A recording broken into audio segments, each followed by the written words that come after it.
REACH is an acronym that stands for Registration, Evaluation, Authorization and Restriction of Chemicals.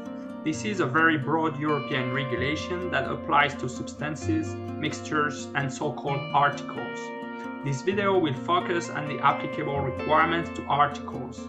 According to the REACH regulation, an article is an object which during production is given a special shape, surface or design which determines its function to a greater degree than its chemical composition. Articles can be very simple, like a screw, but also complex, like electronic equipment. If you place an article into the EU market, then two main REACH requirements apply: the SVHC declaration and the Annex XVII restrictions. SVHC stands for Substances of Very High Concern. Every 6 months, SVHCs are added to a so-called candidate list. Several SVHCs are commonly used in the products we buy.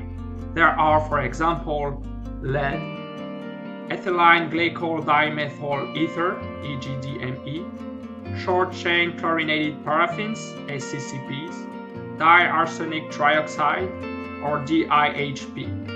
When a SVHC is present in 0.1% or more weight-to-weight of any given article that constitutes a more complex product, it is mandatory to inform the consumer and, subject to certain conditions, to notify the European Chemicals Agency, ECHA. The second requirement applicable to article is the Annex XVII of the REACH regulation, which imposes restrictions on the manufacture, placing on the market and use of certain dangerous substances, mixtures and articles, such as nickel and its compounds in articles intended to come into direct or prolonged contact with the skin.